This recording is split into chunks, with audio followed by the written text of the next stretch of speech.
Ya, saya Siap, Alright, selamat petang, selamat malam dan salam kepada kawan-kawan semua. Uh, Terima kasih kerana sudi menyertai perbincangan kita pada malam ini. Saya Teo Lee Ken dan saya akan menjadi moderator lah untuk perbincangan tentang Cheah Boon Kheng pada malam ini. Uh, saya cuma sebelum lanjutkan lagi, saya ingin mengucapkan terima kasih lah banyak kepada Pusat Sejarah Rakyat dan juga Kawah Buku kerana sudi menjemput saya dan juga Prof Diana and also Imran lah for joining us. Saya diminta untuk memberi perkongsian yang ni macam advertisement lah tentang Pusat Sejarah Rakyat dan juga Kawah Buku.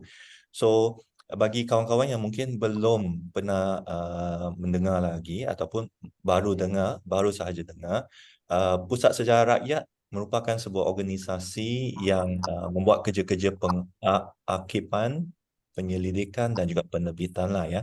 Banyaknya tentang what we call as history from below, sejarah dari bawah, dan juga banyak biasa banyak menjalankan kolaborasi dan juga kerjasama dengan organisasi lain jugalah. Sementara itu, bagi yang mungkin tidak pernah dengar lagi, Kawah Buku adalah sebuah bookstore yang cukup luar biasa sekali di hujung pelusuk dunia di Bangi, tetapi memegang koleksi buku-buku yang baik sekali lah, dan dia banyak bukan saja jual buku, tapi dia juga banyak menganjurkan program-program perbincangan ilmiah dan juga penulisan lah. So pada hari ini dengan bersama di sini ada dua speaker yang saya cukup hormati dan juga luar biasa sekali. The first one is Diana. Saya selalu panggil dia Prof Diana, tapi dia minta saya panggil dia Diana. Tak biasa. Dan keduanya adalah saudara Imran lah. Prof Diana merupakan seorang scholar, sejarawan, antropologis, juga sosiologis yang sudah banyak sebelum ni berada di luar negara dan kemudiannya kembali ke Malaysia, dan beliau banyak menjalankan kajian-kajian tentang sosiologi masyarakat, antropologi, dan juga saya fikir pada masa kini yang projek yang terkini adalah tentang historical oral narratives ya, Diana, I think, and history from below. Begitulah oral history. Ya. Kemudian bersama dengan kita juga adalah saudara Imran. Imran saya dah kenal lama lah, ya, daripada circle-circle book reading circles dan sebagainya. Dan juga pernah menghabiskan masanya di luar negara dan juga belajar dan juga kemudiannya di Malaysia lah. Imran ni dia banyak juga buat kacau dan juga banyak aktif di pentas penulisan ya, antaranya seperti yang saya ingat Jentayu, Imani ya Imran, kalau ya, juga Dewan Masyarakat lah. Jadi pada malam ini kita akan membincangkan tentang seorang sarjana yang cukup hebat sekali pada pandangan, dan saya fikir beliau Cheah Boon Kheng, beberapa penulisan dia, seorang sejarawan dan juga penulis yang base di Malaysia, di USM. Antara penulisan dia yang baik sekali adalah seperti ada beberapa lah. Jadi contohnya seperti yang tentang nationalism atau nation building, seperti Malaysia, The Making of a Nation, kemudian ada Challenge of Ethnicity. Ada dua tiga yang menarik sekali seperti The Peasant Robbers of Kedah, kemudian dia ada satu Red Star over Malaya, yang merupakan tulisan-tulisan karya sejarah yang baik sekali lah, dan memberi penerangan tentang perkembangan politik, budaya dan sosial di Malaysia. Jadi pada malam ini kita akan ada dua pusingan. Yang pusingan pertamanya adalah lebih umum, pertanyaan kepada pembicara kita, dan kemudian ada pusingan kedua yang saya akan mungkin bertanyakan satu soalan tetapi juga akan dimasukkan sekali dengan persoalan kecil yang lebih berkait dengan apa yang kerja yang dilakukan oleh pembicara pada masa kini lah. Dan kemudiannya kalau ada masa mungkin pusingan ketiga ataupun sebelum itu kita akan ada pusingan soal dan jawab dan kemudian baru pusingan ketiga. Okay, so pada hari ini boleh saya mulakan mungkin untuk kita membuka dan perbincangan dan diskusi bahawa tentang Cheah Boon Kheng. Apa yang pada pandangan Diana dan juga Imran, apa yang pada pandangan anda mempengaruhi pemikiran dan juga pendekatan Cheah Boon Kheng pada masa contohnya tahun-tahun 80-an, 70-an, apa yang menyebabkan dia atau mungkin memandu pemikirannya tentang sejarah, dan juga kenapa tema-tema yang dipilihnya sekitar mungkin budaya, tentang politik, tentang nasionalisme dan sebagainya, apa yang menyebabkan beliau memikir tentang dan juga memilih tema-tema dan persoalan itu. Ya, saya teringat sebelum ni ada conference masa di New Era College juga, dan saya fikir Imran di sana dan juga Diana juga di sana. Saya teringat Prof. Francis Loh mengatakan bahawa bagaimana besar peranan sejarah sebagai mother disiplin pada masa 70-an dan 60-an kepada sarjana Malaysian Studies. Jadi dengan itu saya menjemput, persilakan mungkin Diana boleh berkongsi dengan kita pada hari ini pandangan Diana tentang beberapa soalan dan juga tema yang saya ajukan sebentar tadi. Silakan Diana. Terima kasih Ken. Saya minta maaf dulu. Izinkan saya cakap dalam bahasa Inggris. I have to make a couple of apologies first. Many apologies to you and to the audience. First of all, I have to speak in English tonight because I haven't been speaking much as you mentioned, I was abroad very often, a lot, so I wasn't educated in Malaysia. But the second apology I have to make is that I'm not a historian at all, so I'm not really qualified to speak on Cheah Boon Kheng. I hope Imran is more qualified to do so. But I think the question that you raised, first of all, why was history the master discipline considered so important to the first generation of scholars? And Cheah Boon Kheng belonged to that first generation of scholars, very distinguished scholars that Malaysia produced. Boon Kheng was born in 1939. That means he went through, as a child, the Japanese occupation of the country.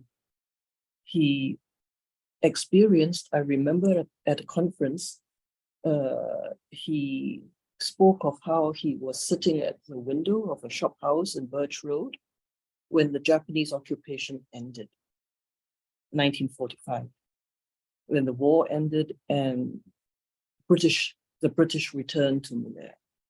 So he went through the Japanese occupation. He went through the violence. He could remember the violence of the Japanese occupation, of the war. He remembered the violence of the British military administration that followed immediately upon the Japanese occupation. That was a period, the immediate post-war period, of great economic distress. Simply, to put it very simply, hunger. There was just not enough food to go around.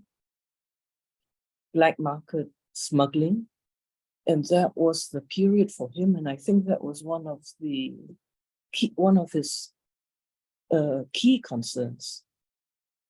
The violence between the Chinese and Malay communities that broke out in the immediate aftermath of the of the end of the Second World War in Malaya. So that experience of political violence, I think, was central to Boon Kheng and to his generation of scholars. Of course, what followed immediately upon the British military administration, the BMA as it's called, was an emergency. And that was again another period in our history which was characterized by political violence. So I think that was the core, the critical theme for his writing of history, the reason why he devoted his life, and it's amazing the amount of work he put in. The question of how violence, that kind of political violence, could be avoided, could be domesticated, could be controlled in the new nation state that his generation was going to inherit.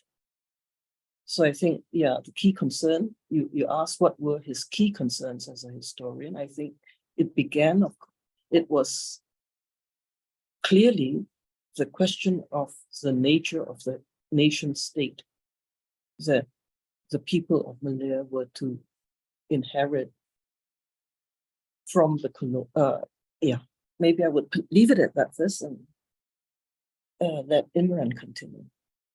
Thank you very much, Diana. Imran, would you like to have a go? Silakan, Imran.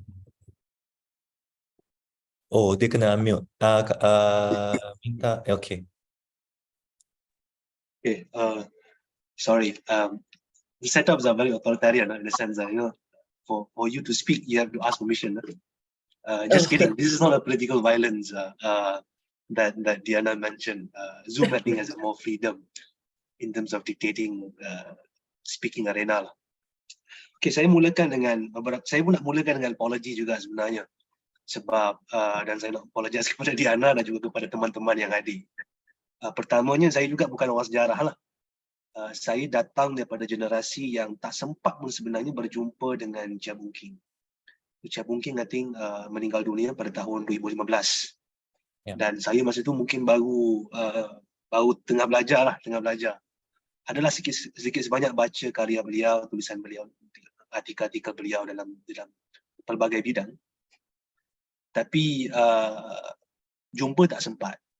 Dan mungkin suara saya dalam perbincangan kita pada hari ini mewakili suara orang yang tak sempat jumpa, tapi terpikat dan terinspirasi lah dengan apa yang dikarang oleh beliau dan legasi yang beliau tinggalkan kepada penulisan sejarah dan pengkajian sejarah.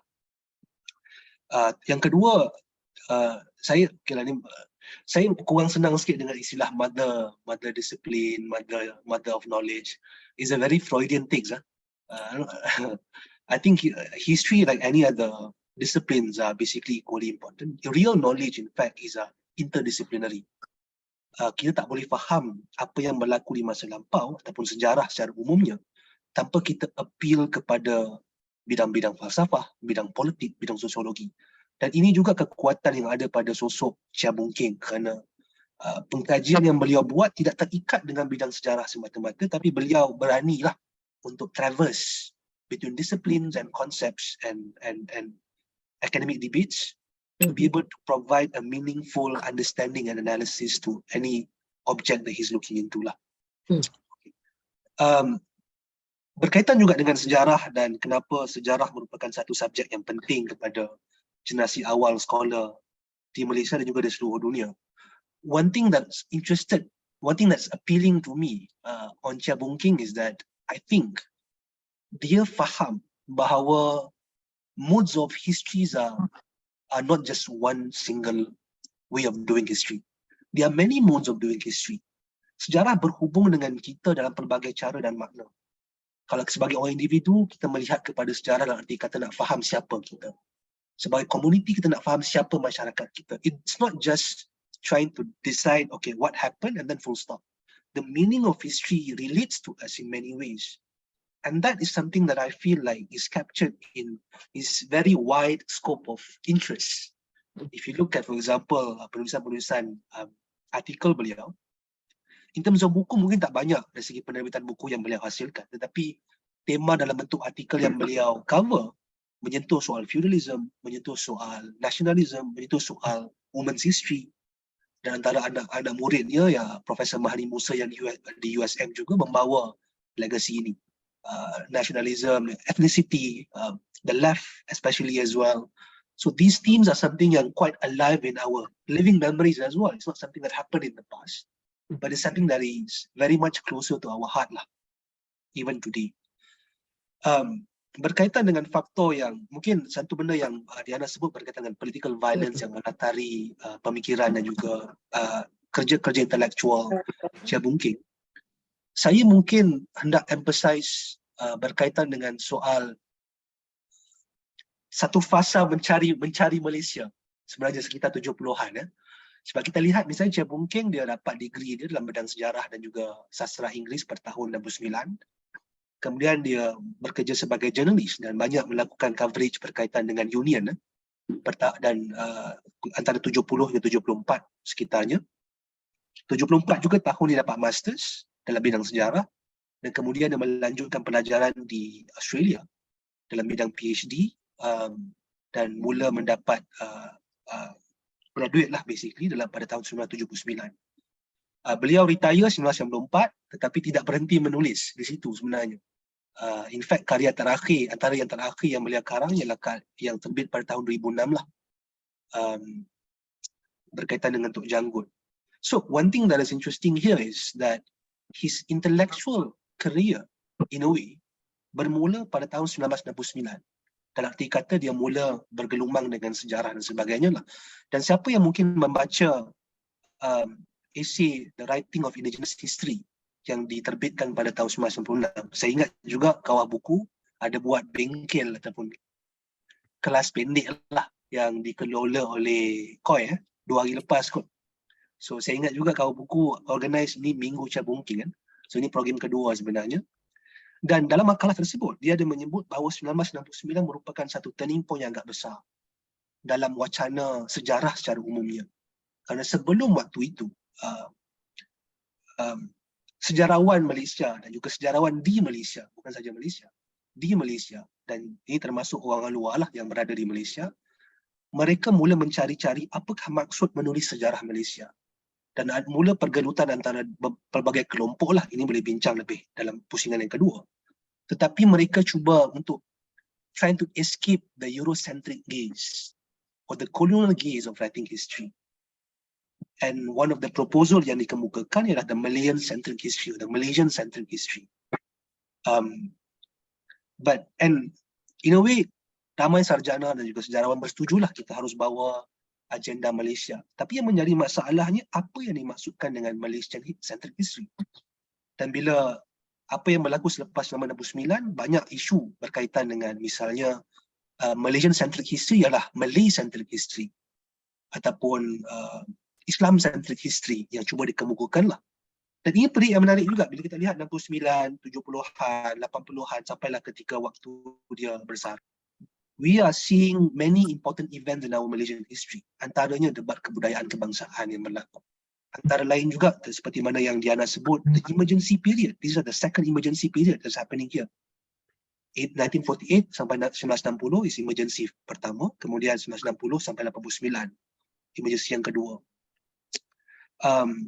Dan juga dalam masa yang sama juga ialah the tragedy of May 13 juga merupakan satu latar yang terikat dengan concern Cheah Boon Kheng.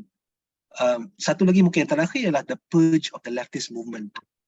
So one thing that I think is important for us to consider latar-latar ini, kerana bila kita membaca tema-tema yang banyak dalam penulisan Cheah Boon Kheng, is not just academic exercise, but he is addressing the polemic and the debates in the society at that time.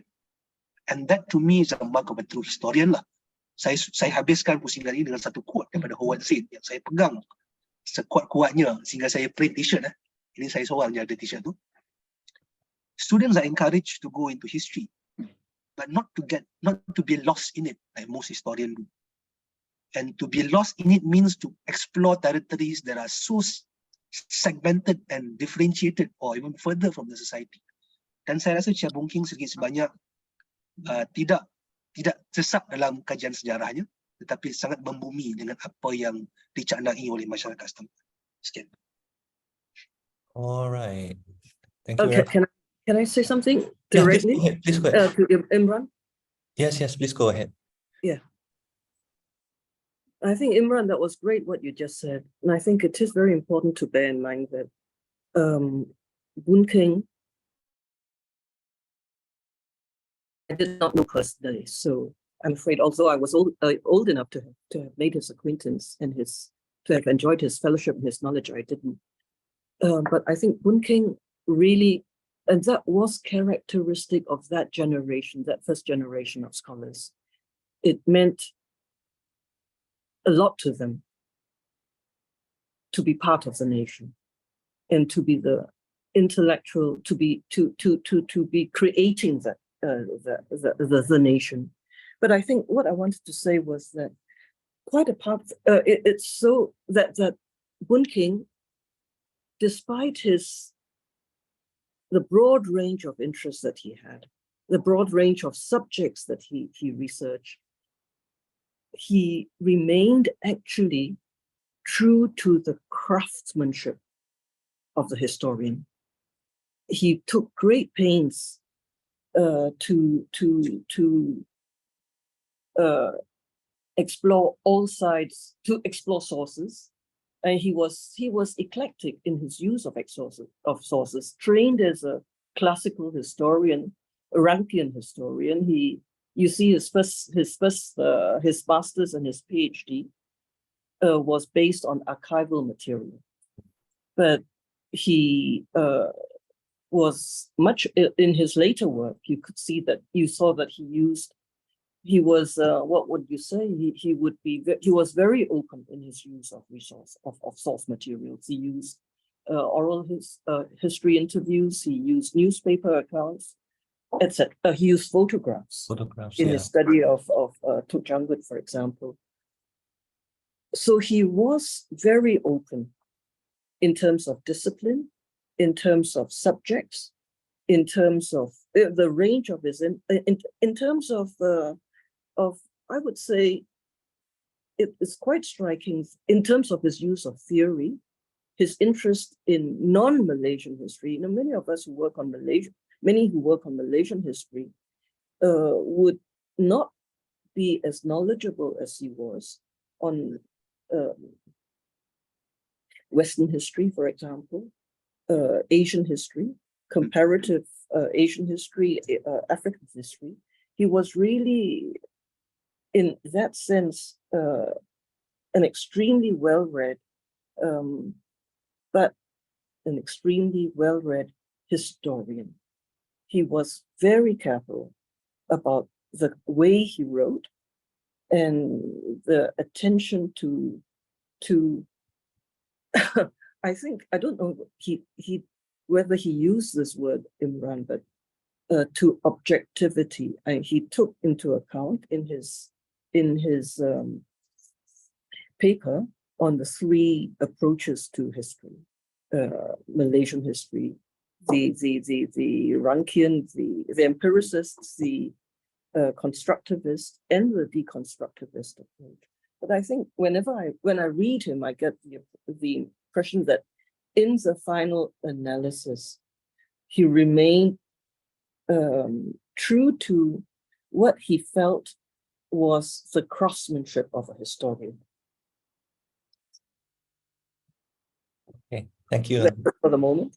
Okay, thank you. Dan sorry, sebelum saya terlupa lah tadi dalam perbincangan ni kita boleh gunakan kita akan gunakan dua-dua BM dan juga English yang mana yang hadirin atau pembicara selesa, dan juga sekiranya ada apa-apa intervensi atau singgungan boleh please feel free Diana, Imran to comment or to respond, tak perlu tunggu.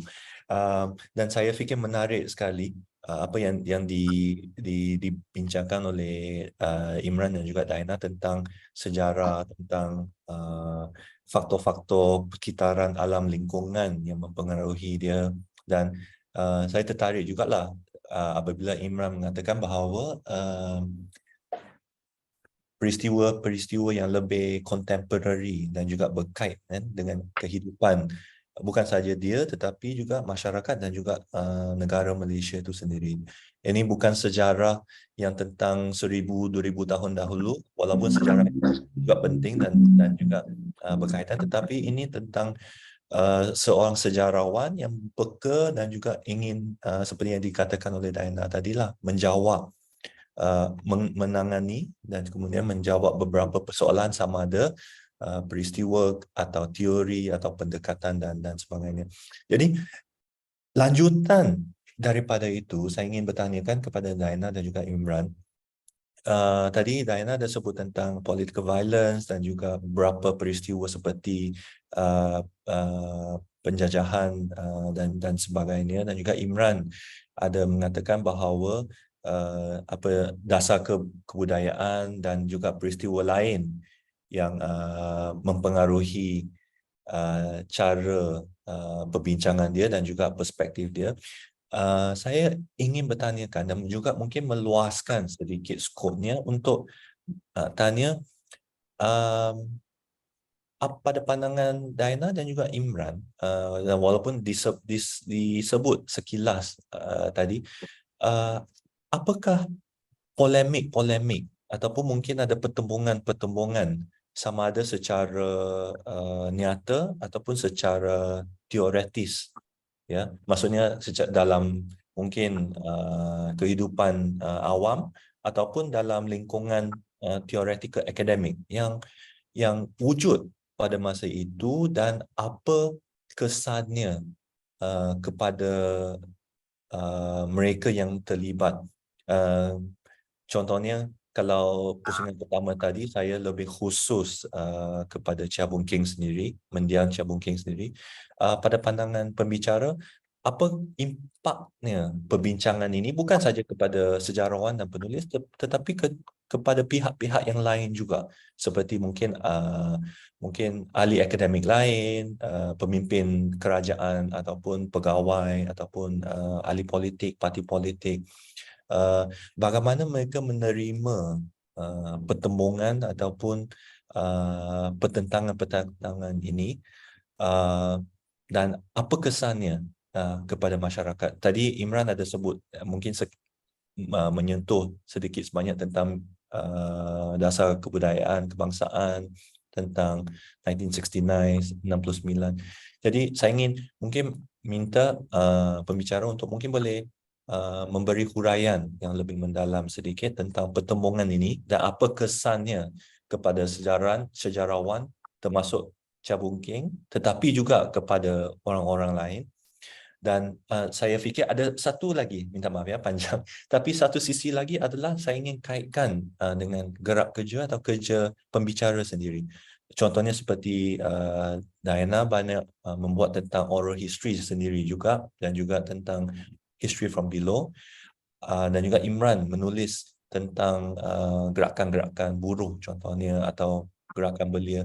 Adakah kerja yang dilakukan ini juga berkaitan dengan pertembungan yang berlaku, dan juga diri sendiri diberi kesan oleh pertembungan ini? Why don't you let Imran go first this time? Okay, Imran, why not? Yeah, go ahead. Terima kasih dia. Soalan tu panjang, saya nak kena recap balik apa koma-koma yang ada pada soalan tersebut untuk kita kena pasti dia punya punchline lah. Tapi sebelum tu mungkin saya nak beritahu yang saya setuju dengan apa yang Diana sebutkan tadi, dan satu esei menarik yang Cheah Boon Kheng tulis ialah dia meneliti the postmodern history, a challenge of the postmodern history lah, yang cuba dibawakan dalam perbicaraan sejarah di Malaysia dan sebagainya. Dan esei kedua tu yang mungkin yang saya sebutkan tadi, writing indigenous history, yang diterbitkan pada tahun 1996. And when one read this particular paper, it's always interesting because it seems like it reads like a report also, like a journalist writing, because he presented the arguments based on the words of each speakers themselves, and tried to explore, and he's basically like a traveler lah, exploring through these debates of historiography dan meninjau apa perbincangan, apa concern-concern yang ada dalam menulis sejarah Malaysia. Mungkin itu yang boleh saya explore sedikit sebanyak berkaitan dengan polemik yang berlaku. So kita maklum ketika sejarah awal yang ditulis yang secara rasmi berkaitan dengan sejarah Malaysia ditulis oleh pegawai-pegawai kolonial. We have a Malay classical text, for example, Tufah Al-Nafis, sejarah Melayu dan sebagainya, yang ditulis dalam bentuk yang mungkin tidak modern seperti modern hari ini lah. It has a very powerful value. And I think Cheah Boon Kheng also menulis beberapa perenggan yang menyatakan bahawa kebanyakan sejarawan peribumi menolak pendekatan orang barat yang menolak hikayat Melayu dan segala hikayat ini sebagai bahan-bahan mitos. There is always linguistic, and this is what I think, anthropological and linguistic tools that we can use to decode this text. But of course, I mean, in a modern academic fashion, pada awalnya ia ditulis oleh pegawai-pegawai kolonial lah. Wilkinson yang menulis pada tahun 1918, saya ingat saya, The History of the Peninsula Malay. Kemudian yang menjadi lebih popular ialah R.O. Winstead, The History of the Malays lah. Tetapi selepas kemerdekaan, dan dalam paper tersebut dia menyebut antara fasa 41 sehingga 57 berlaku orang kata concern baru kerana kita mula berbincang soal kemerdekaan. Maka sejarawan yang ada ketika itu juga mula menekankan bahawa sejarah yang harus ditulis adalah sejarah berpaksikan concern Asia. Keith Regoning, sejarawan terkenal yang merupakan head of departments di Singapore ketika itu, dia antara yang pertama lah, bukanlah dia yang pertama pun sebenarnya, tapi dia antara yang mempopularkan ketika itu the Malaysian Centric History. Kemudian berlaku polemik setahun selepas itu. Dia tulis, I think it's 1958 dan 59, John Bastin, sarjana sejarah di juga, tapi di Kuala Lumpur branch. So dia ada dia ada Kuala Lumpur dengan Singapore branch gaduh lah. Dan konteks besar sebenarnya lah konteks berkaitan dengan bagaimana sejarah harus ditulis seiring dengan pembangunan bangsa yang baru terbentuk ketika itu. And these are important aspects yang we have to understand. Sebab for most of the white men, scholars at the time, who are not exactly staying here sometimes, the idea of nation building dimension as part of thinking about history is not so relevant for them. And I think this is something yang I think an important dimension to understanding the debates and the polemics at the time.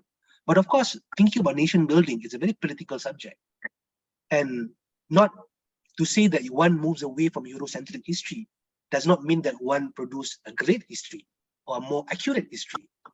There are many lines afterwards, and that's where I think in 1969, the turning point is, at least according to the paper, mula unsur-unsur nativism, disebut oleh Edward Said, nativism, yang menekankan the excellence of one community at the expense of the other communities. Mungkin satu contoh yang menarik adalah dalam paper tersebut disebutkan ialah the biography project in 1986. Dan kita di mana satu usaha untuk membentuk biografi nasional yang melibatkan individu-individu yang dikatakan menyumbang kepada pembangunan negara, dia orang nak bergaduh lah, berbincang siapa yang harus kita masukkan. Ada yang kata China, ya Pilo tak boleh masuk, ada yang kata Stanford Raffles tak boleh masuk. So dan berlaku perdebatan-perdebatan inilah, dan ini juga ada unsur-unsur politik ketika itu, Islamization race yang berlaku antara UMNO dan PAS yang nak menekankan soal Islam sebagai the baselines of the Malaysian nationality, if you like. And here I think this is where I think Cheah Boon Kheng are interesting in a sense that he explored these debates and these views, and he also asserted his views sometimes in the footnotes if you read it carefully. But he doesn't really stop at the questions that are being set by this generation of scholars. And I think he's willing to go beyond. And that's why I think this history from below is relatively quite refreshing to read, vis-a-vis the context of debating who's more Malay and who's more Malaysian. His explorations of the peasant robbers is interesting because he not only looked at the history of the social bandits phenomena, but the memories of this incident. And then we seem to think that histories are made up of memories, but memories itself has a history. It evolves, right? The way we understand history, the way we remember history changes. And that tells a lot about who you are and the place that you are living in, the context that you are living in. So Tok Janggut is another example. Dan kind of question yang lebih interesting and try to go beyond this debate of Malaysian-centric versus Eurocentric, Malaysian-centric versus Islamic-centric. What Cheah Boon Kheng did, I think, is refreshing, but they try to transcend it also by looking at something by looking at the voices of other groups that are marginalized, the mundane, if you like, the mundane voices. The Tok Janggut history is interesting because he looked at the Yahya Abdul account of history of Kelantan and Tok Janggut uprising, yang melihat bahawa Tok Janggut merupakan satu sosok yang menentang Sultan atas sebab dendam abang dia dibunuh lah. Itu cerita panjang. Tapi these kind of questions, I think, transcend the polemics lah. And that's refreshing because sometimes in today's context, especially, kita terperangkap dengan Mak Indra, debat Mak Indra lah, debat Kedah Penang. Adakah Kedah dan Penang itu dimiliki oleh Kedah dan sebagainya, tanpa melihat sisi yang lebih besar dan sisi yang lebih nuansa, penuh nuansa. And his approach, I think, embodied that spirit lah for me. Thank you. But these kinds of debates over historiography, I understood the question as that Ken posed as to mean, what do you think, Imran? Did these debates have an impact on the debates on history that will also take place, not at the level of historiography and of the historians, but debates over history take place at the level of everyday discourse in Malaysia, as well as at the level of political discourse, everyday discourse, and of course at the level of national history discourse, which is what is taught in schools. So we have on the one hand the kind of debates and counter debates which historians like Cheah Boon Kheng were trying to put into the public domain. To what extent do you think this? What would you see to be the relationship between these professional debates, if you will, and the everyday debates? Yeah, thank you, Diana. Yeah, I was trying to go to that direction also. Where do these two debates influence each other, and how do they map out in our lives? Yeah, including even for the ordinary person, or even for key people, key stakeholders in society. Yeah.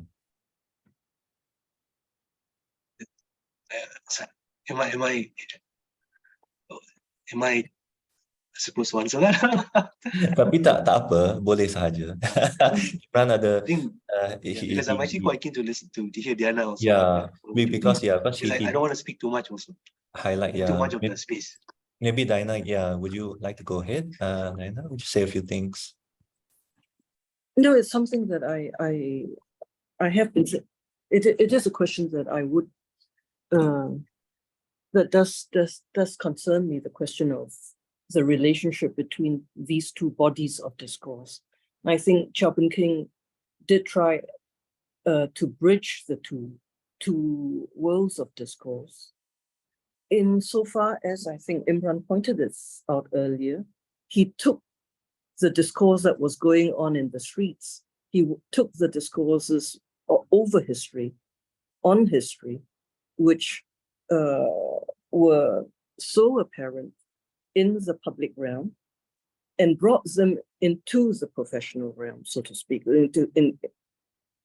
So the question of Malaysia-centric or Malay-centric, the kind of nativist discourse on history that emerged after '69, he brought it into the historians' debate.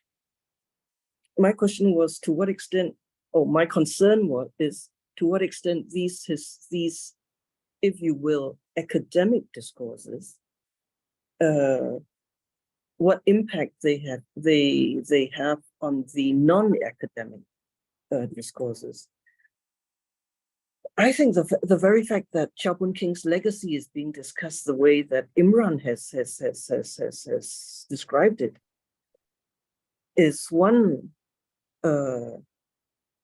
is evidence of how important this professional, if I put it this way now, this professional debate is.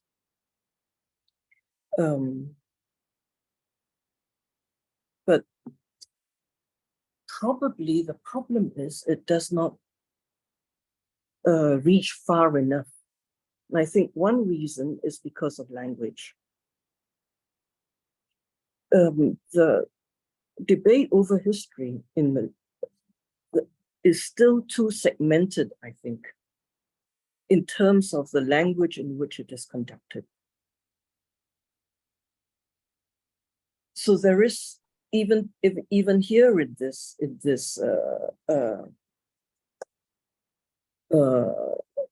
discussion that we're having today, the problem of language. Yeah. But there is an additional segment, an additional language that is not brought into this debate, and this discussion Chinese and Tamil. And also, if I may add, like for example, in Sabah and Sarawak, it's a whole different, entirely different discourse. Yes, yeah.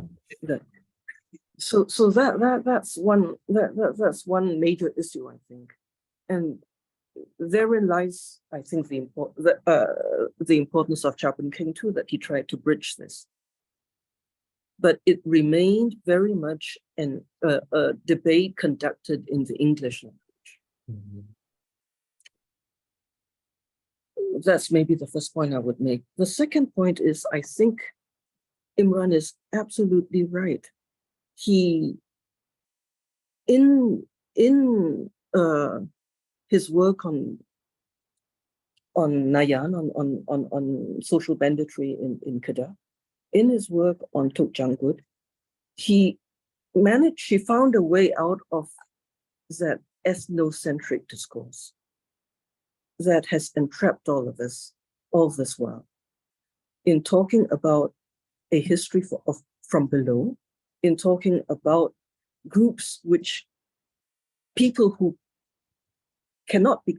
were not categorized in terms of these ethnic nationalistic categories, which have arisen actually largely within the context of the nation state, especially post '69.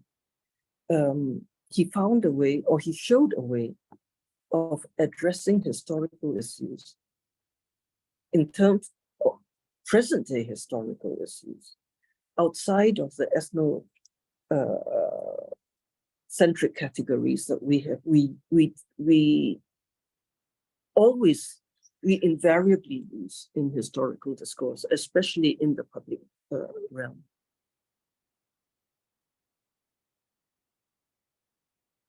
So yeah. Okay. Would you like to continue, Diana, or would you like to stop there first? Well, let me stop there for the moment. Okay.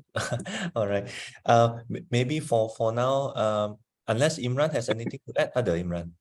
I'm trying to also cuba bermuhasabah berkaitan dengan the gap between the two worlds, dua dunia yang berbeza. Because again, it's a real concern. It's not a concern just for history, but for any branch of knowledge, really. Yes. And especially in history, we see baru-baru ni lah, the contemporary discourse, the emergence of popular history dalam perbincangan ruang awam, yang have its own tropes, its own rules and logic, its own flavor, yang terpisah dengan bagaimana sejarawan dalam akademik berbincang dan berbahas. Of course, I think the bridge, I think I would accept that those are two different worlds. And there's a few bridge one can identify how ideas spread from academic or ivory tower sehingga kepada masyarakat, kan. One that Cheah Boon Kheng did is to bring the concern of the street discussion into academic history. But how popular is academic history to the main street? I think one is, not just Cheah Boon Kheng, but in a more general sense, is the professional elites debates often is to provide the hegemony for the state, meaning to have the state to endorse a certain position. And we see this, for example, in contemporary discourse as well. Recently, I think a couple of years ago, siapa-siapa yang ikuti perbincangan ini ialah Melaka, tarikh founding dates of Melaka dah diawalkan, by the way. Bukan lagi 1401, 1400 lah. Dah diawalkan kepada 1290 lebih, tak silap saya. Kerana apa? Kerana first method of calculation is very problematic. Apa yang mereka buat ialah mereka look at sejarah Melayu, the text itself, and calculate the number of years yang Sultan, the reign of the Sultan of each Sultan, and then they go backward lah to the first Sultan, then they trace, okay, that's the year of the founding dates of Malacca, which is something yang very strange and at odds with many Chinese account that says that, these things started in at least 1400s or slightly before that, not all the way sampai abad ke-13. But there's a political point here. Sebab the argument that, or at least the political motive that is happening behind this is to argue that Malacca has becoming an Islamic kingdom way before Terengganu or way before other Malay states, even though the methods are flawed. So these are the kind of hegemony that professional academics are debating, but the states adopt it. That benefit both ways. The states are benefiting from this. They dapat political score. The scholars get grants basically to continue living off the grants that are very luxurious. But the other things that I think is missing is the role of activists and public intellectuals. Not all academics are public intellectuals or good public intellectuals. Cheah Boon Kheng, I think, as I remember it, or correct, at least, you don't find, kita tak jumpa video Cheah Boon Kheng berucap di YouTube sangat. Adalah 2, 3. And maybe he's not the most eloquent speakers lah. He is, as I was told by many of his students, a great teacher, but maybe in the public scene, he's not that popular. But it's the task of people like Ken, and maybe myself also, yang bukan seorang sejarawan, tetapi bergiat dalam wacana-wacana awam untuk bawa dan terjemah idea ni ke dalam masyarakat. Dan ini mungkin berkait dengan apa yang Ken tanyakan, the last part of the question lah, which I think I did not address tadi. Dan ini mungkin antara kerja-kerja yang saya buat sebelum ini adalah untuk bawa wacana-wacana ini dalam ruang-ruang awam. Kita adakan bengkel, seminar dan sebagainya, dengan tujuan untuk bertanyakan soalan-soalan yang baru tentang sejarah dan membuka ruang-ruang baru dalam pengkajian dan pemikiran sejarah. I always emphasize that I think what's important in history is not just facts and empirical evidence, which is true. And I think Diana was right. Cheah Boon Kheng are very concerned about being objective. But the other thing that is also important is imagination. Is to be able to imagine a new set of questions, a new set of visions of history. We did last time Imagine Malaysia, just mungkin berkongsi lah. Imagine Malaysia has its own life now. Dan saya tidak lagi bersama dengan Imagine Malaysia, retired researcher. But one thing that kita tanyakan dalam sebuah exhibition di Karkosa Seri Negara is apakah tanggapan ataupun apakah orang kata sisi pandang, perasaan also is a very important in history, it's not just facts. Orang-orang terdahulu yang hidup ketika merdeka diumumkan, what would they feel about the country? Do they feel liberated? Kita bertanyakan beberapa orang, antaranya ada seorang nenek daripada estate yang ketika mendengar benda itu tak rasa seperti mana yang digambarkan dalam buku teks lah, kita semua merdeka dengan adanya macam-macam perkara. If you ask, for example, those who are in the jungle, there's a different visions of what the country is when the merdeka are being announced. And these memories are part of our history. And having said that, and I always emphasize this in our event as well, the younger generation as well, your memory is part of history too. The Malaysia that we have today is made up by you all, not just buildings. KLCC Tower doesn't make Malaysia, it's us. And our stories has to be told as well. Okay, I know Ken already giving me a hand signal. Yeah, actually, I wanted to invite Diana to say a few things, but if we can, since Imran mentioned, I'll come back to this later for Diana, but maybe since Imran mentioned about everyone having a piece in the national history and memory, maybe boleh ya, saya ingin tanyakan apa, urus setia sekretariat. Maybe we can open for questions first, and then mungkin kita boleh sambung nantilah. Ada kalau ada pertanyaan atau soalan daripada para hadirin, boleh ya? Boleh, ya, silakan. Ya, kalau ada kawan-kawan yang perlukan saya unmute ataupun bagaimana, just message saya di chat box. Kalau malu boleh tanya di chat box jugalah. Okay, boleh tanya dalam any language that you want lah. Alright, silakan. Kalau kawan-kawan, teman-teman di sini ada apa-apa soalan, ya boleh tulis ataupun boleh ajukan. Ya, I think we have one, ada seorang. Can you please? Yeah, all right. Hi, good evening, everyone. I'm Paul. Thanks for the two panelists for a very interesting conversation. My question is more about, I think so far we have this assumption that, or this kind of like binary assumption that, the rakyat versus the elites or the rulers' history.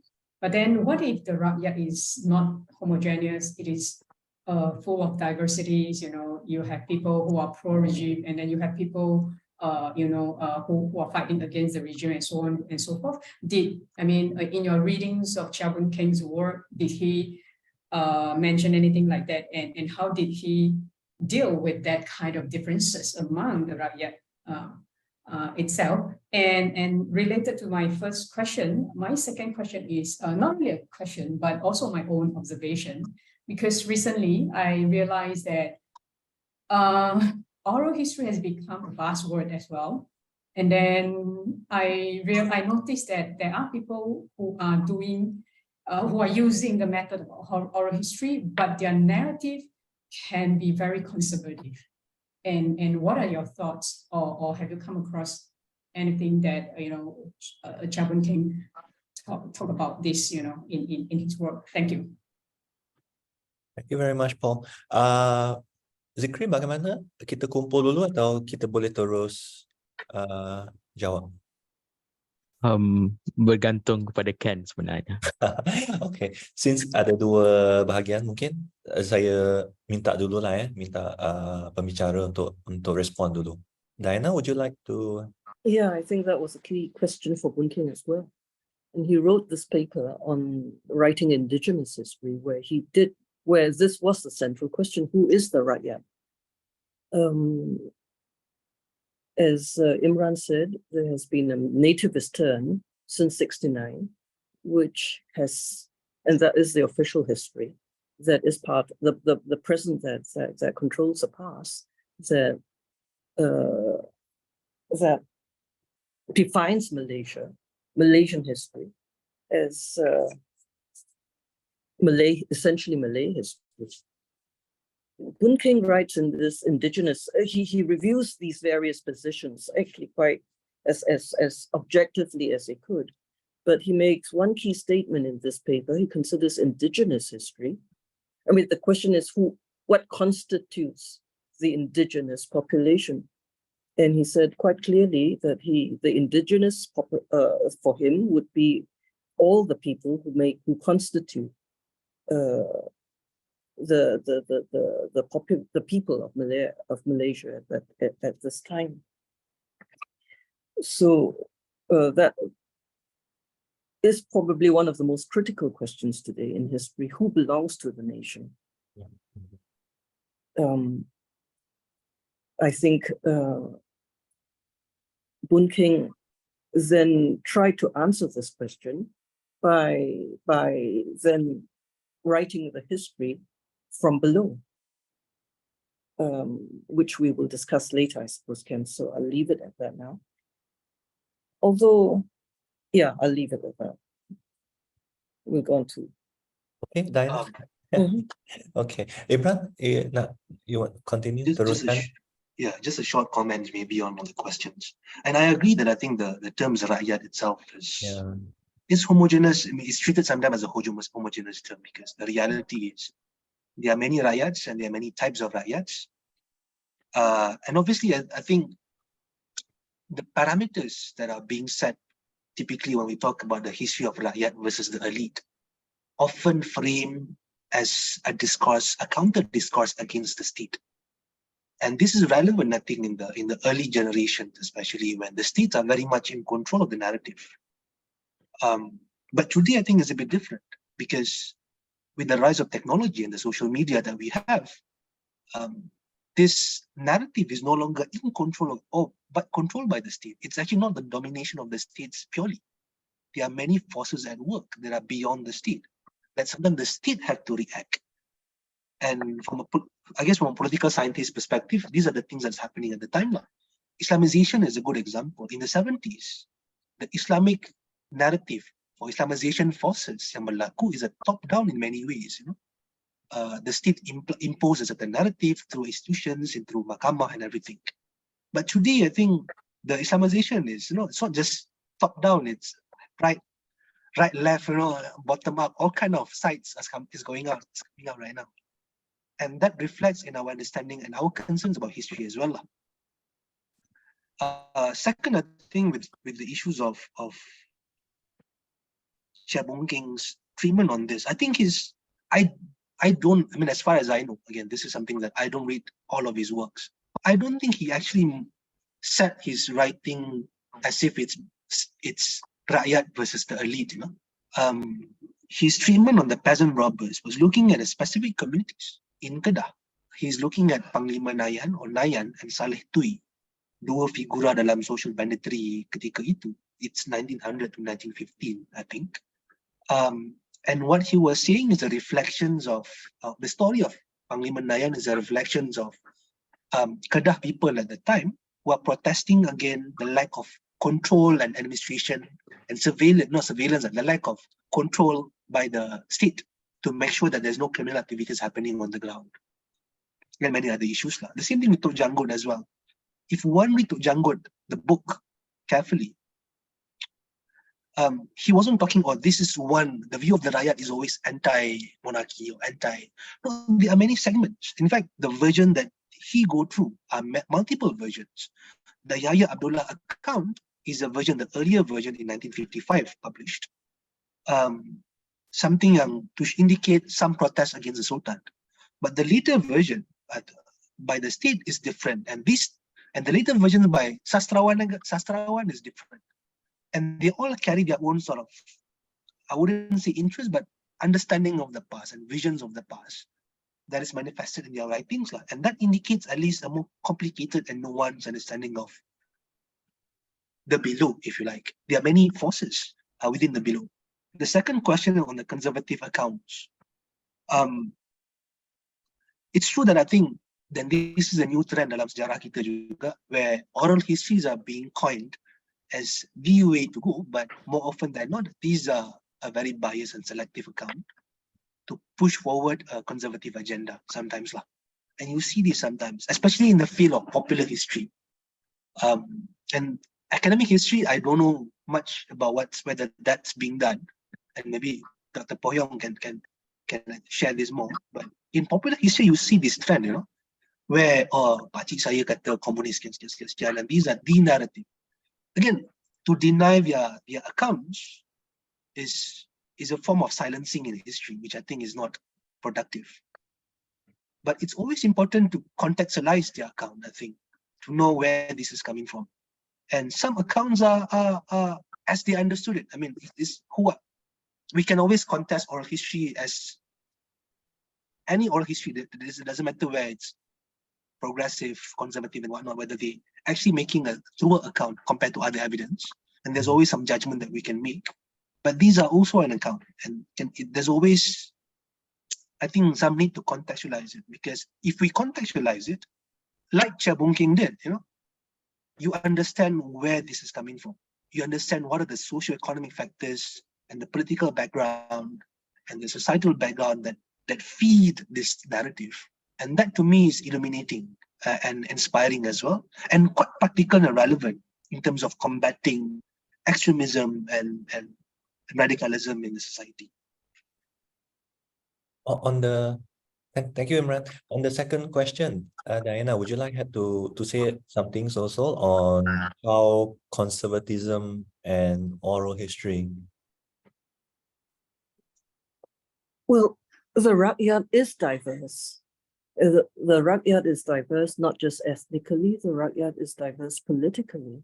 The Rakyat has different and diverse in terms of class backgrounds, and therefore also diverse in terms of collective memories. And oral history very often is a record of collective memories. So there should be no, it should not be of any surprise, should not be surprising that oral history could generate and would generate conservative accounts of historical memory or collective memory. I think, as Imran just said, what is important is not to reject them or to deny their veracity or legitimacy, but to understand the context in which they originate. That is very, very important. Yeah. Thank you, Diana. So let's just maybe pick up one more or two questions. If there's any more questions from our friends, teman-teman, kalau ada soalan, komentar, dan juga apa pandangan mungkin yang ingin dikongsi. Do we have any questions from the written ones? Ada, Zikri, yang bertulis? Posting ke atau apa-apa? Setakat ni tak ada. Di chat box, masih belum ada. Alright, okay. Anyone else for this round, for this time? Ada lagi kawan-kawan sini?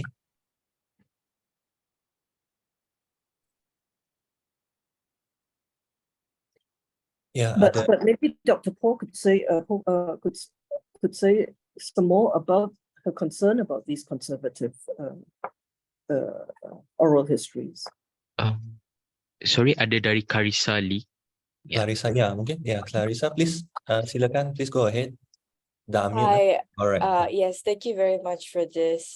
And I have a question about archive practices, and in relation to history from below or the Rakyat's history. Something that I've encountered within my own research is the lack of available material, simply because it is not common practice for non-academics or people who are not involved in public service to necessarily archive their work. And I was wondering, how is that coming in contention with oral histories that don't have documentation, that don't necessarily have the same veracity of evidence and proof? So my question is, what can be done to kind of bridge that gap and really encourage more people to start an archiving practice? And is that even a viable, I guess, solution or another way for us to gather evidence to have somewhat of a conclusive historical argument about anything that has happened in Malaysia post-independence? Okay. Thank you, Clarissa. So on archives and oral history again. This is the thing Diana can answer lah. Diana, would you, please go ahead. Yeah, I think there are two understandings here, at least, of oral history and the purpose of oral history interviews. Oral history interviews can be used to collect material on historical events. I think this is the way that Cheah Boon Kheng used it in his, especially in his in that study on social banditry, and also on his Tok Janggut study. What did people say about a particular historical personage whom we know existed, and what did people say about the events around this person's history? So I think, Clarissa, this is the way you pose that question with respect to oral history as a method to garner evidence that would otherwise not be available in the archives, for example. This is how Boon Kheng did it. But I think another mode of oral history methodology is not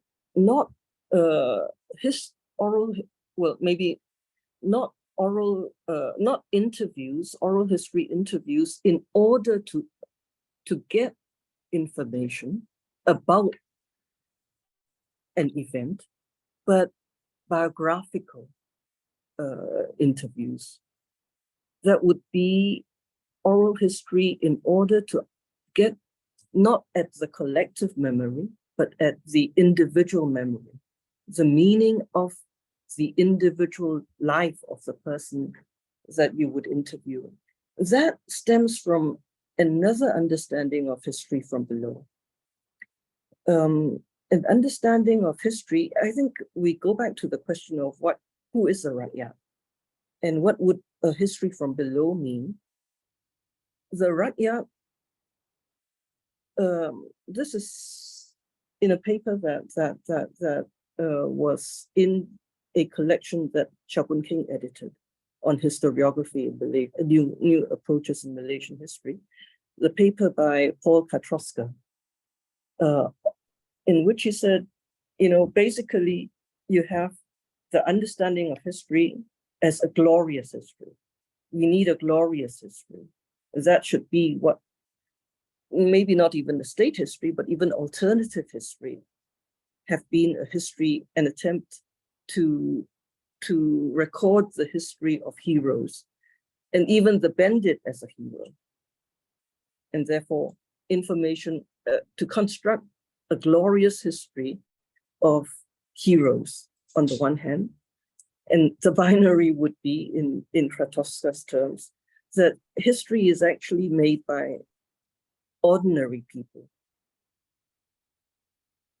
having to earn a living, having to survive.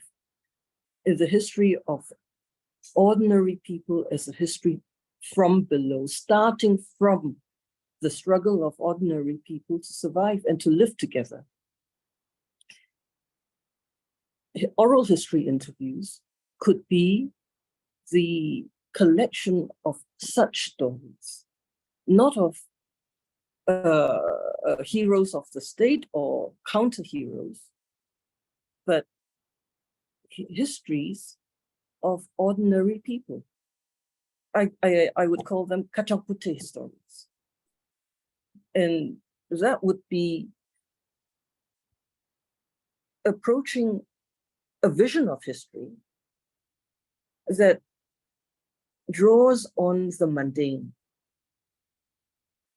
but the social forces, the social solidarity, and the social conflict that arise out of the mundane and out of the lives of ordinary people. So that would be a different type of oral history interviews, and that I think can be done to supplement the archival records can then be used to supplement this kind of understanding of social lives, not just heroic lives. I don't want to say too much, but actually I want to call because I know Dr. Por is here, and she wrote this brilliant book on the oral history of May 13. And I share the same frustrations on how oral histories are. It's really hard to collect the data, especially the older generations. A lot of them is past, and you are missing a lot of stories. And maybe something that I think if Dr. Por is willing to share, the challenges as well as the significance of oral history for the May 13 project that you put together. I don't know whether Dr. Por is still here. Yeah, I think she is. She is still here. Doctor, would you like to also come in?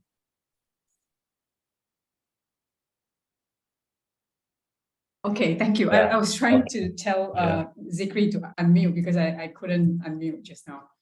Yeah, thanks Imran for inviting me to give a few words. I don't know, actually I was learning what oral history was when I conducted the interviews. So I didn't did the interview. I didn't carry with a very clear idea of oral history before doing the interview.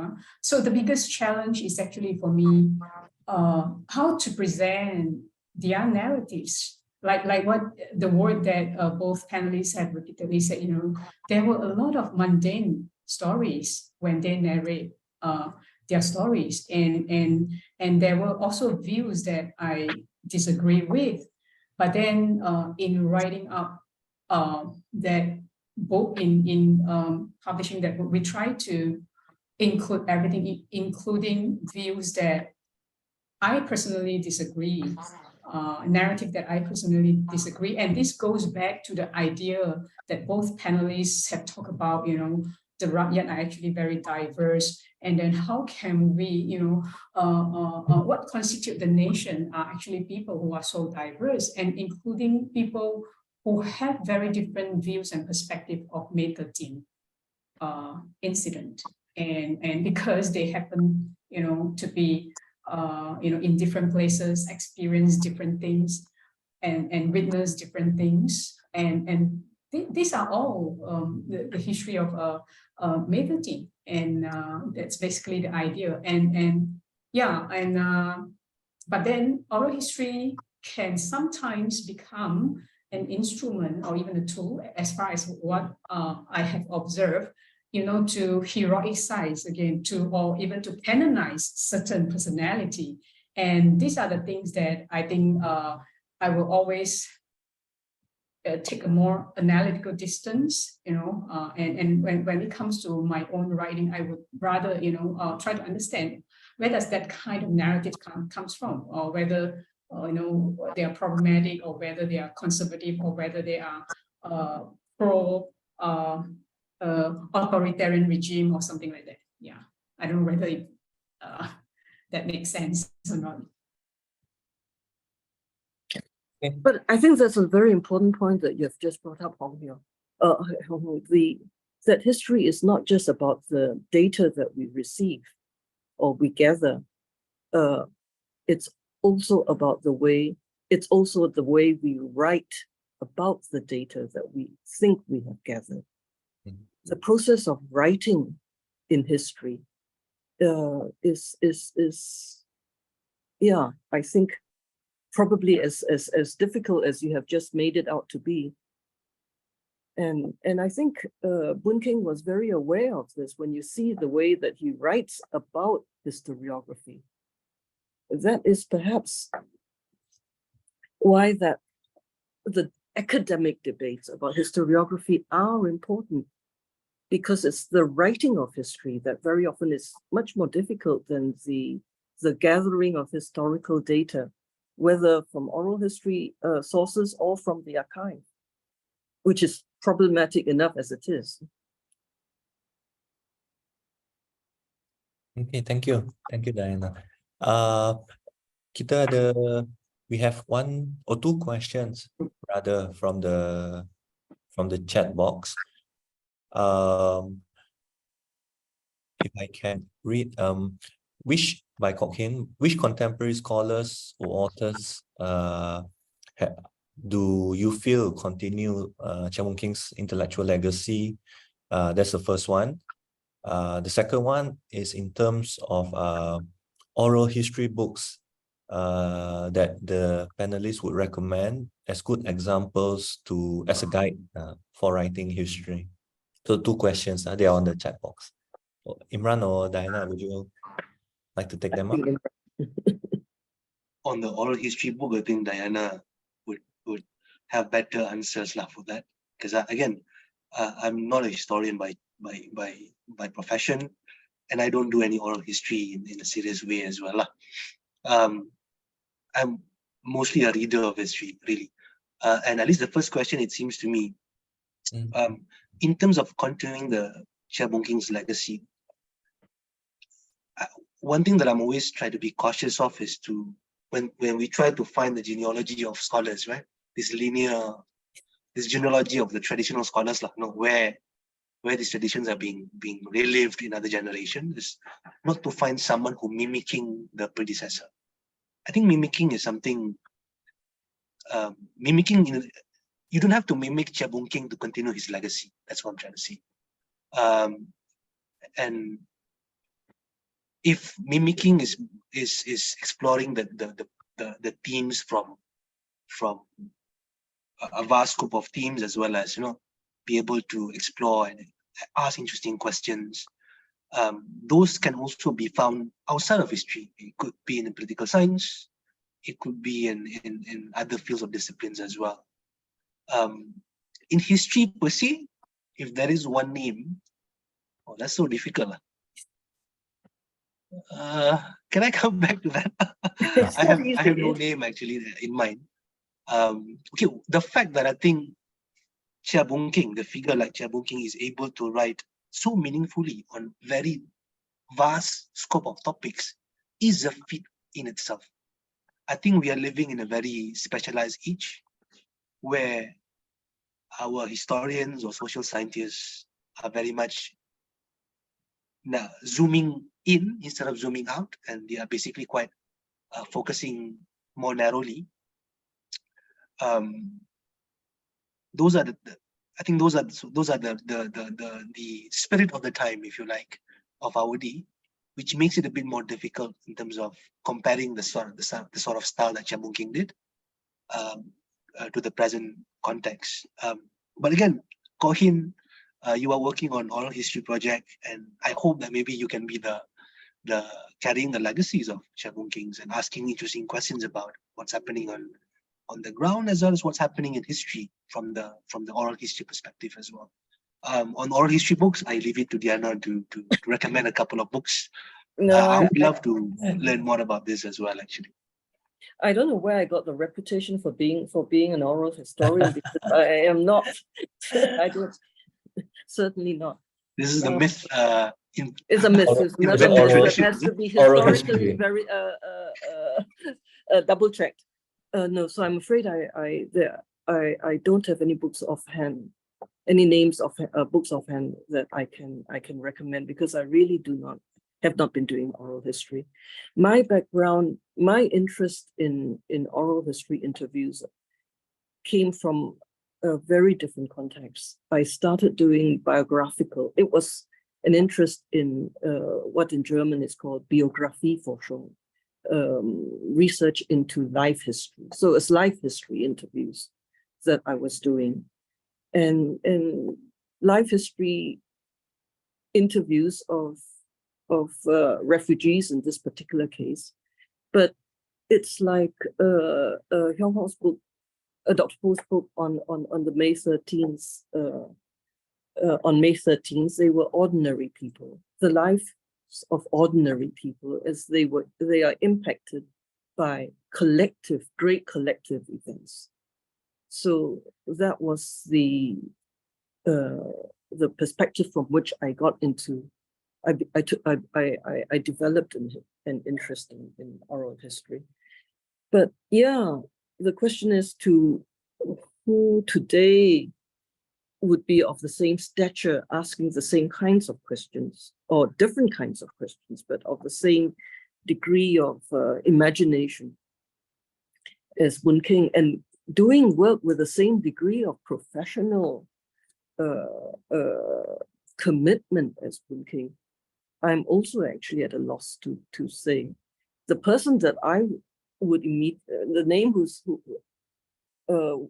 would immediately come to mind in my case is a bit young, has also passed away. And he was a bit different to Boon Kheng. His name is Jin Hui. Not Koo, Philip Koo. Philip Koo. What's his name now? Not Jin Hui.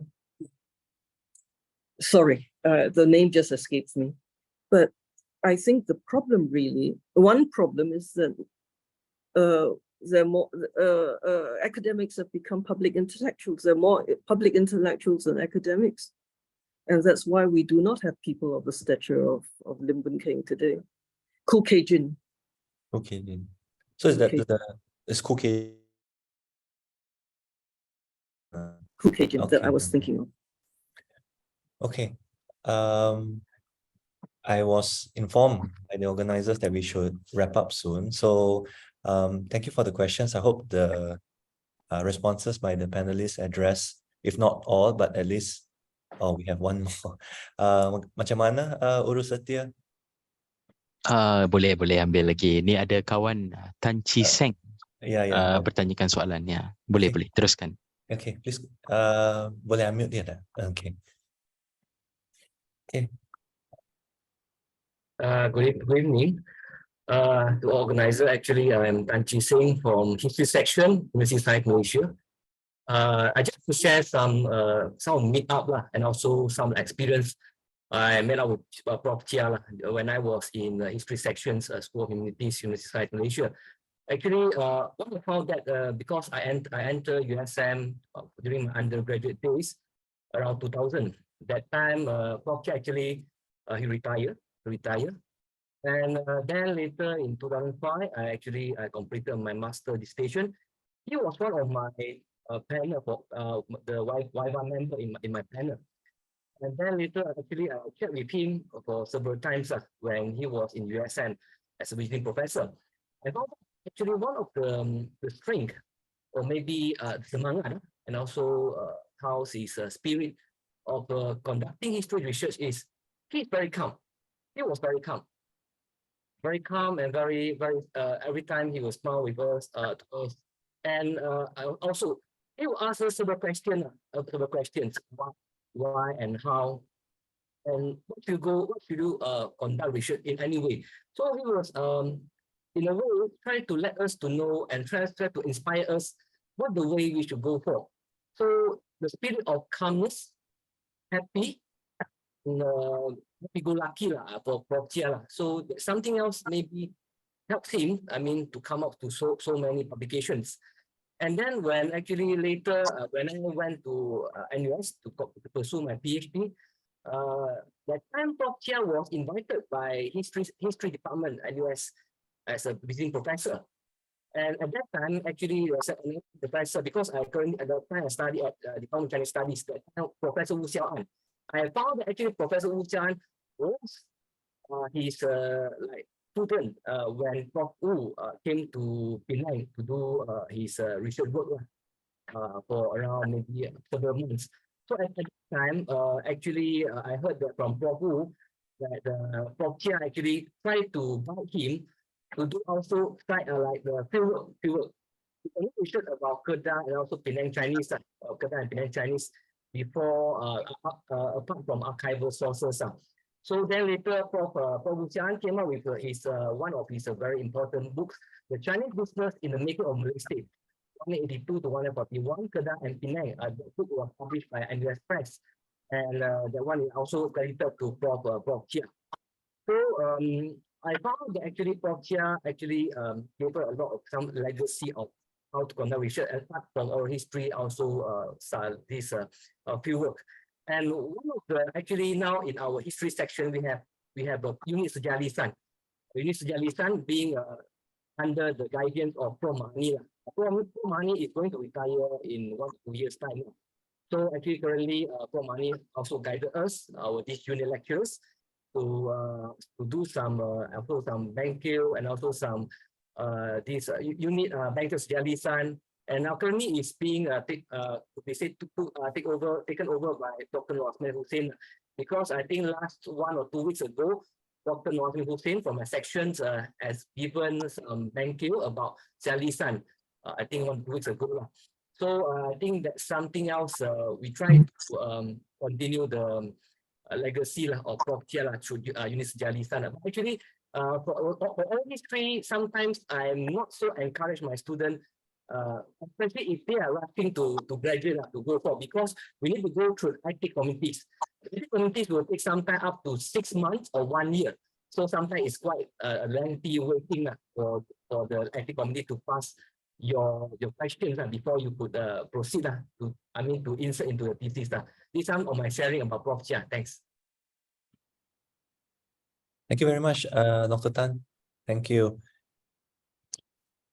There are some names there. Maybe after this we can also have another continuous discussion. Yeah, Zikri, mungkin.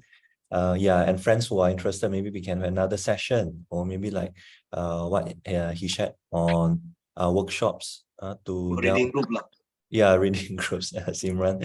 Yeah, to go more into the legacy, and then also the different subjects and themes like oral history and things like that. Okay, thank you.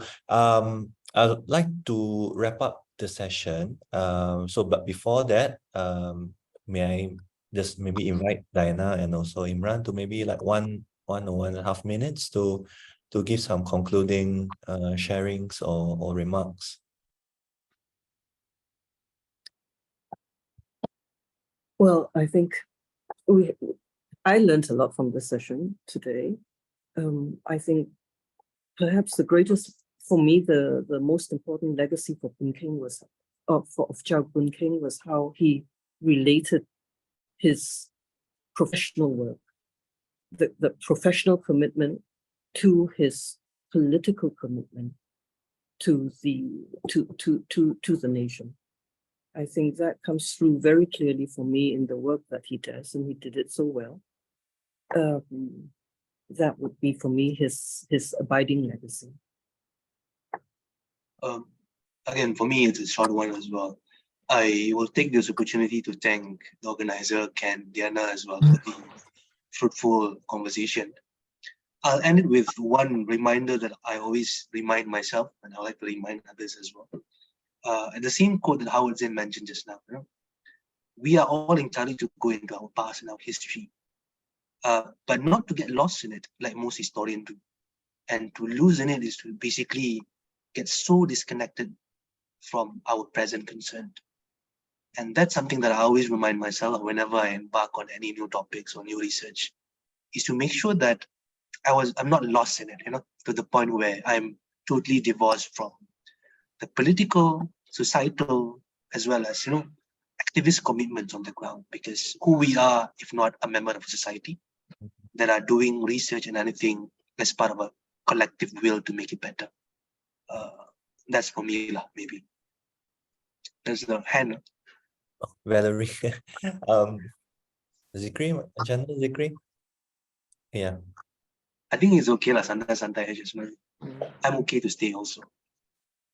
Hi, can you hear me? Yes. Okay. Yes.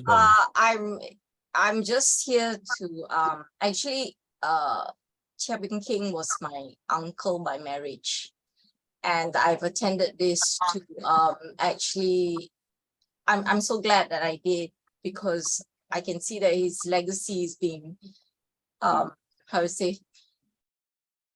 revered and respected, and I'm so glad that it's that you guys are here, and I want to thank all the organizers for this. I'm so touched. I'm not a historian myself. I knew him just as an uncle. I didn't my husband has told me a lot about his work. That's my husband's his real uncle. but I just knew him as a very nice man, very smart, very intelligent. I loved him in my own way.